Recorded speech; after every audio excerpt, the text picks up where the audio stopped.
Right mate, Slimade here and welcome back to some more Smash Bros World of Light. Now last time we broke our toes on the treasure chest. I think we broke several of Link's toes last time. And this time we're going to be trying out another one of the DLC characters. I think last time we messed around with Banjo, this time we're going to go with Terry. I actually quite like Terry as a character.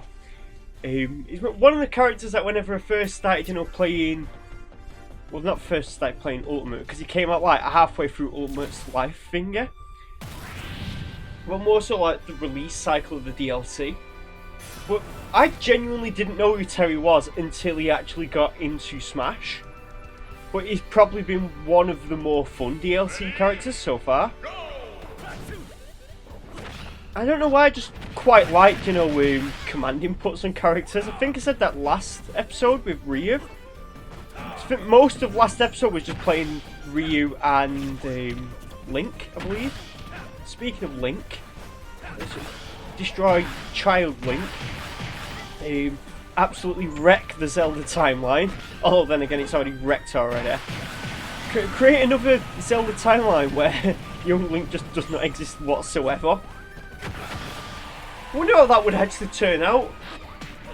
Actually, that'd be curious to see, like, what would a Zelda game be like where Link wasn't actually the main character? Yeah, it'd be like incredibly cursed, but Terry, get out of the water. Yeah, it'd be incredibly cursed, but I keep getting distracted because I'm trying not to drown, as well as also uppercut Villager into the whatever Kuiper Belt. I've not used that one yet. But yeah, I was going to record this earlier. Now, the way that I've actually been doing my recordings so far is I've actually been recording them all in advance, and then I've been editing them, and then I've been putting them up like much later. I believe, like, take for example the one that I put up on the 11th. Supposed to go up on the 10th, but due to how long it took for YouTube to actually upload it, it went up on the 11th. And what ended up happening is my original plan was, say, record one on the 10th and then put one out on the 13th, and then, you know how it would go, like, that kind of thing, yeah. But I edited, like, I recorded most of them around the 1st of November. So they've been going up in a kind of, like, obviously they've been going up in order, but I've had them all, like, pre-recorded and that. At this point in time, I've got like 4 more that I still need to edit together and that. Yeah, because I like to kind of at least keep somewhat ahead of what I'm doing. I think there's still some more spirits I need to clean. Actually, I don't need to. I was going to say, I think there's a few more spirits I need to clean up over here, but there isn't. I know this one's a bit of an annoying one. But yeah, I wanted to record, a little earlier, because right now it's like 1 o'clock. It's like literally 1:05 right now. But what actually happened is my brother came over for a little bit. We were just talking about, some Christmas stuff. But we got on the topic of talking about games and that. First of all, we had a good old laugh at the whole the new Grand Theft Auto remasters. There's an image where it was like a donut shop, and right next to it there's like a winged nut or whatever it is for a for like a metal bolt and that. Oh, come on. Don't be doing this to me. I just slid around all over the place and they just could not get into control of anything. And then Charizard high-fived Terry's face into the moon. But yeah, we were talking about, this Grand Theft Auto remaster. And we were talking about this one shop where there's like a wing nut next to a donut. And someone had done like, I want to say it's called like Subsurface Division or whatever it's called on the 3D modelling program. It just smoothed the wing nut out with the donut. So now the wing nut is like completely like smooth. It's genuinely really funny to have a look at. There we go, we got both of them out in one hit. But yeah, we're talking about that. We're talking about a few other games like Oddworld and that.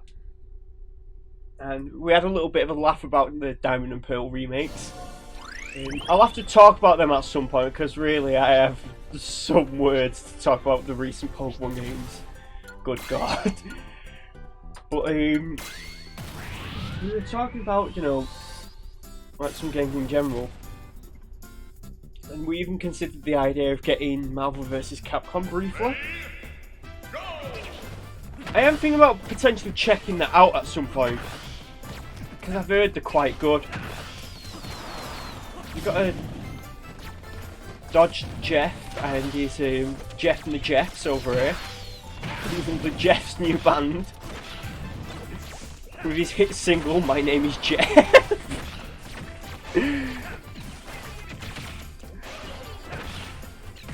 I genuinely can't tell what's going on right now because there's just bullets everywhere. Every single time I'm on this stage, I get run over at some point. It's one of the reasons why I'm not like a big fan of this stage, to be honest. Just trying not to get him airstriked out of nowhere. To this, the one thing I've noticed is there's no real consistency with the Jeff Assist trophy. Because sometimes what will happen is Jeff will fire maybe like 2 shots. I can't believe it just stood there and got shot in the leg.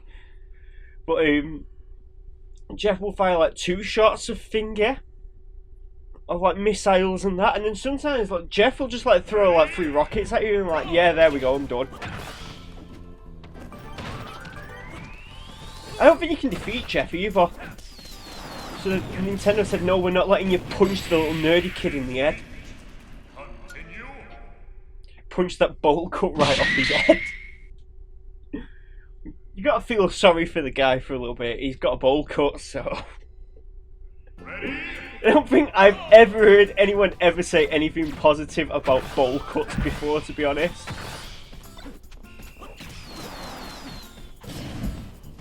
This is a Legend class spirit though, so it's supposed to be tricky. Sometimes Legend class spirits can be a bit too over the top though with the... Sometimes it is just annoying for the sake of being annoying. Like that, for example. Oh, we lived! We lived, lads! You just gotta kind of like slowly chip away at Jeff's ankles here. Got to run away from the airstrike.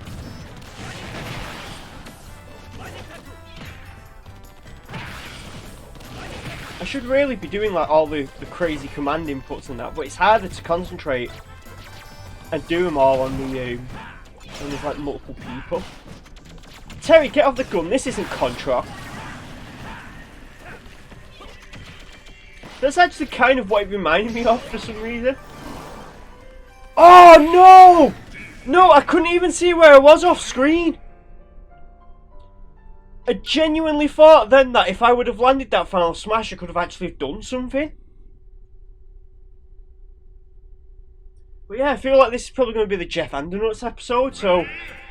While we take like 15 years trying to fight Jeff, as all of his Jeffs start shooting us down in that... Oh, there's one gone, that's a good start so far. And this is a bad start right now because Jeff has shot us with every single one of his missiles. So, round 7 or whatever, I don't care right now. I just want to start talking about this whole mess of Brilliant Diamond and Shining Pearl. So one thing that's kind of consistent is that every single time a Pokemon game like gets announced, it will get leaked like a week in advance. It happens every single time. And normally what happens is Nintendo will actually try to stop leaks as best they can. But sometimes what just happens is the games will leak that badly that Nintendo really can't do anything about it. See, I've got the Buster Wolf finger, but I really don't think it can do anything right now. It's being swarmed by Jeff.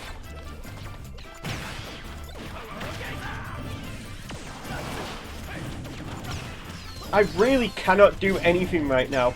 It's always the last rocket as well that gives me like the most concern. He's still here. That actually hit. That actually hit. Can't believe that actually hit. I was just doing that so I could get him off me back to armor through all these rockets and that.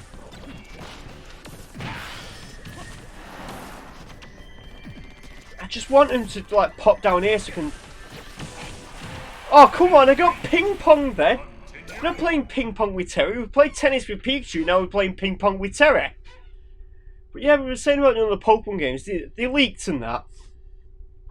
People realised they didn't even have the proper music in the actual game to start off with.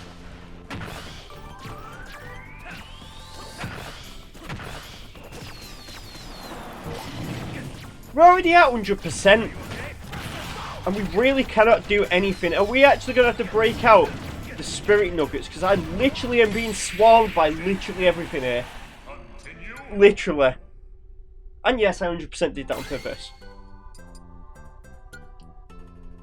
For some reason, I noticed, like, whenever there's, like, Legend class spirits, they always seem to have more base power than your Legend or Ace class spirits, just by default. It's like, take for example, Jeff here is, like, at level... Not Jeff, but, Jeff has, I think, higher team power than level 99. Could be wrong though, but that's definitely what it looks like to me. They usually cap around 12,000.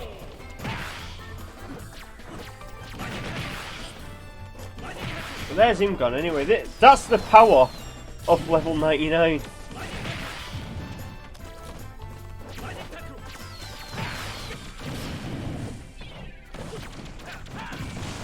Especially doesn't help that they've all got guns though. I think we stole one.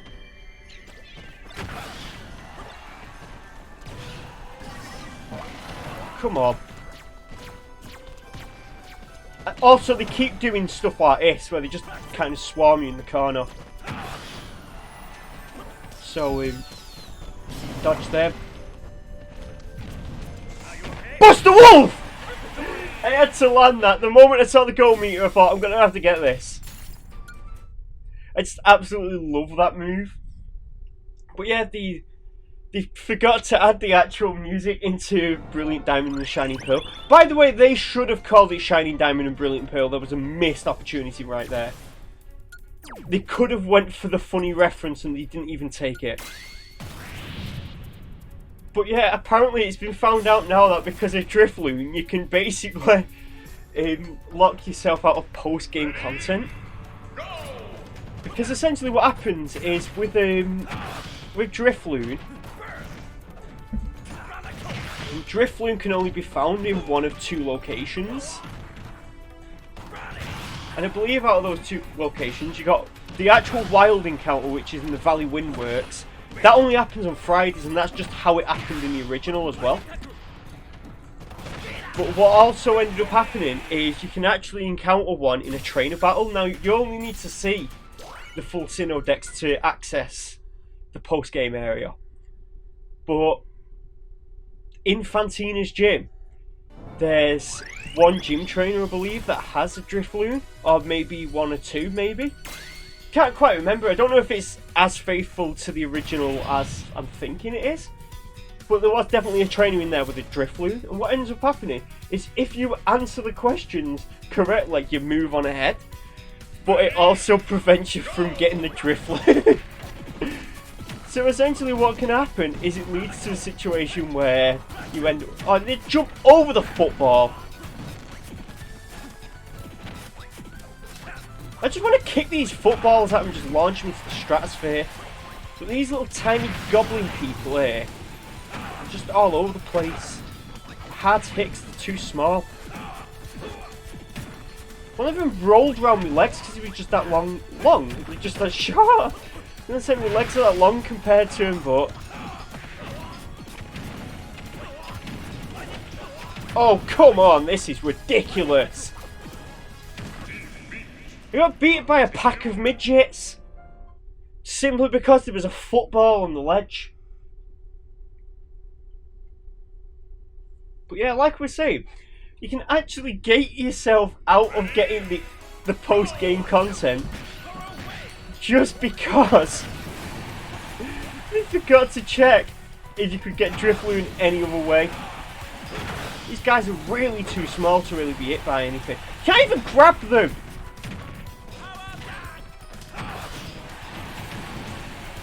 This is absurd, this.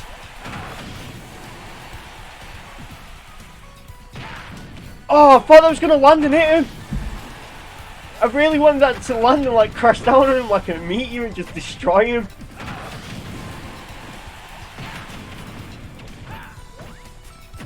They keep digging holes in the ground. This isn't Minecraft. Minecraft's got to come up next. Oh! How do you look when you hit one whenever they're small? Oh! Oh, I wanted them to be like super small, so it was like Terry punching an action figure into space. I do find that a bit funny though, that they went for shooting items up, because, you know, football, you kind of shoot the ball, shoots, he scores and stuff like that. No, Piston Honda over here.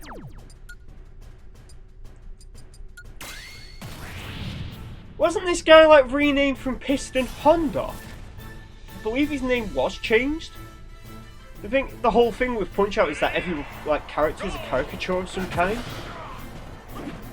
I remember watching a video of like how many rules are actually being broken in Punch-Out, and there's like only maybe 1 or 2 characters that actually play by the rules. I'm specifically not going to play by the rules here, and well, I was going to go for Crack Shoot instead, but Power Dunk works. Seems like Little Mac enjoyed it because he seems to jump at least 20 feet into the air in excitement, so I'm actually impressed. Little Mac usually isn't the best whenever it comes to aerial combat, but I mean, jumping 20 feet in the air is quite impressive for him.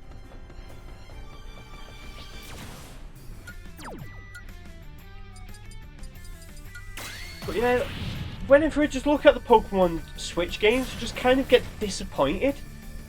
Because first there was Let's Go, which just kind of, oh, we made Generation 1 again, but it's like baby mode.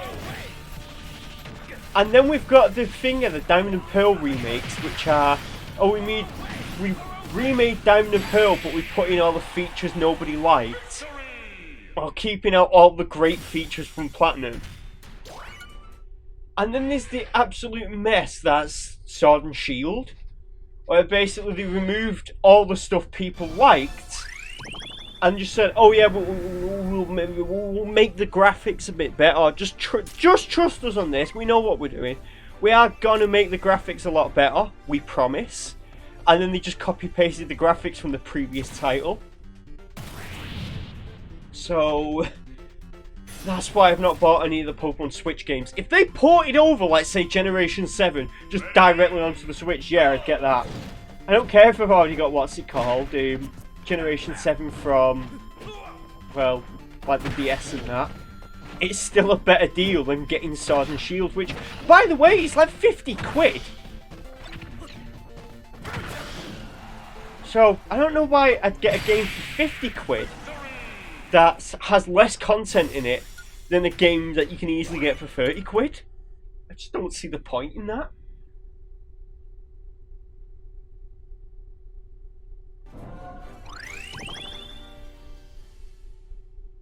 Yeah, game, can I take control of Terry a little bit more? I was having fun with him. He's a fun character. I kind of don't want to watch a cutscene right now, so can you hurry this up? Come on. It's taking forever. And people said that Generation 7 has long cutscenes. Enough joking around, we've got another one of these switches up here. This is a bit of an annoying spirit, to be honest. Just that anything, whenever they say, right, we'll make the character larger, that's the gimmick. But then they'll put it on a character like Sephiroth or something, so he can stab you from the entire other side of the stage. I mean, look at Ivysaur's up tilt. You can up tilt the ledge and stuff like that. Well, not the ledge, but the top platform.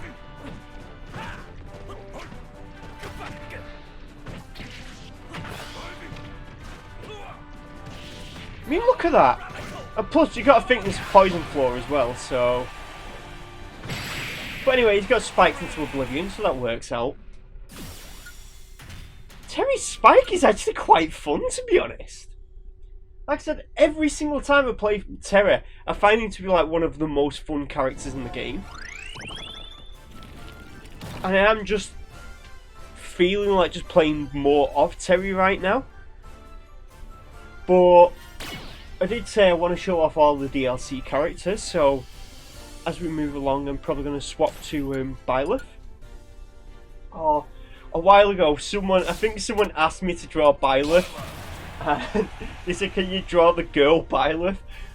And I thought, I'm going to have a bit of fun with this. So do you know what I decided to do? And I'm going to have to pop it up on the screen right now.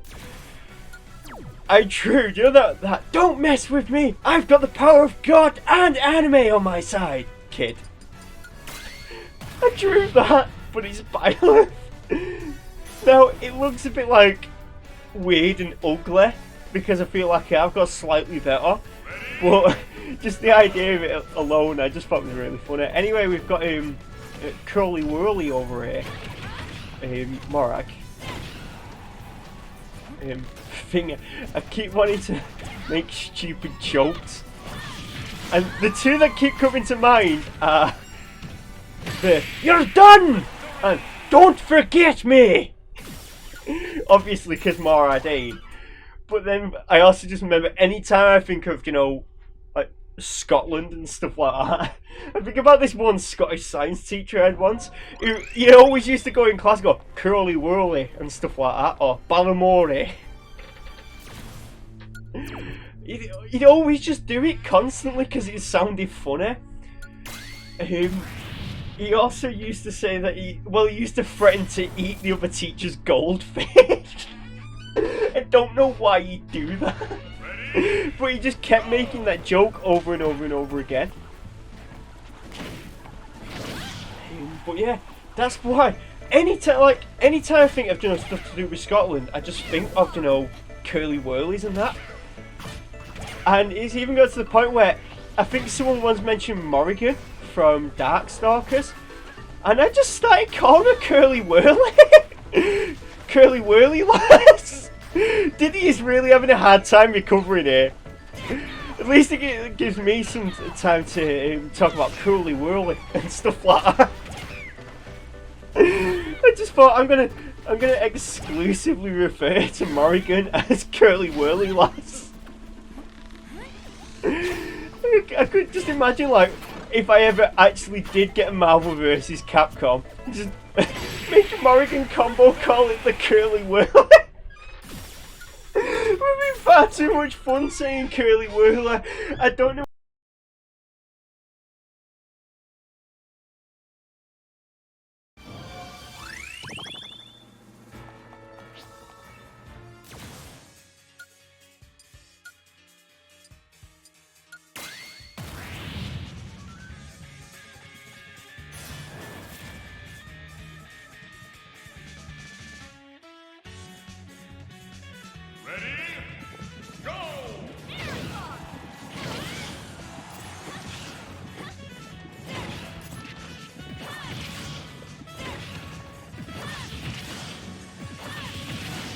If there's just a little bit of a blip in the recording there, that's because someone actually knocked on my door.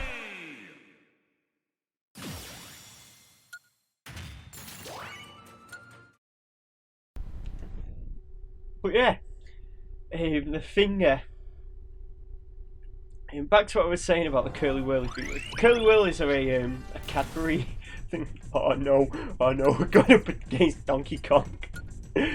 Curly Whirlies are a Cadbury kind of sweet type thing. I'm gonna have to do this. I'm sorry, Donkey Kong. I want to pull this off. I have to pull this off. Please let me pull this off. I've got Byleth, you're Donkey Kong. I want to do the funny. I'm sorry for doing this to you, Donkey Kong. But I'm gonna have to do this to you, Donkey Kong. Oh! Oh, it don't work! I'm gonna have to, like, do an edit and put that in what I was gonna do to Donkey Kong, because it is utterly humiliating. It only ever works in Donkey Kong, but it is like one of the funniest combos I've ever seen. I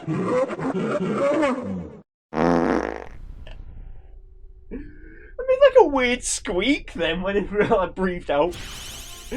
But now that we've got the first member of the DK crew, I'm gonna swap it over to DK himself, and I'm gonna end the episode right there. So if you like this episode, do that kind of thing, like whenever you like stuff, and I will see you guys next time. Bye!